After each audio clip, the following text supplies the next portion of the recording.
Je sais qu'il a eu des problèmes d'angoisse, il avait des problèmes un petit peu somnambule. Il a eu sa petite oui. période où il se levait la nuit, il se réveillait, il se levait. Je le retrouvais dans la cuisine, je le retrouvais dans le couloir, ou alors je le retrouvais dans ma chambre en train de me parler alors qu'il dormait les yeux grands ouverts. Il a fallu mettre des serrures aux portes parce qu'il ouvrait, il fermait les portes au milieu de la nuit. Moi, j'avais peur qu'il se coupe un doigt ou qu'il se mette à allumer le gaz ou je ne sais quoi. Oui, j'ai été somnambule. Voilà. Ouais. Avant de faire de la politique, j'ai été somnambule. Et j'avais énormément de problèmes d'insomnie, d'anxiété, d'angoisse. Et je me rappelle qu'on était obligé d'accrocher les volets parce qu'on habitait au 8e chez ma mère, et on était obligé d'accrocher les volets avec de la ficelle Par peur que vous passiez par la peur fenêtre. que je passe par la fenêtre. Ouais. Psychothérapie quand même.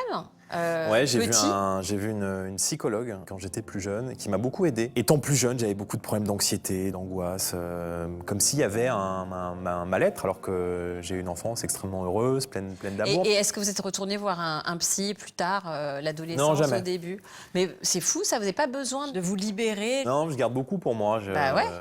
J'extériorise très peu mes sentiments. Quand on fait de la politique, c'est difficile de faire confiance.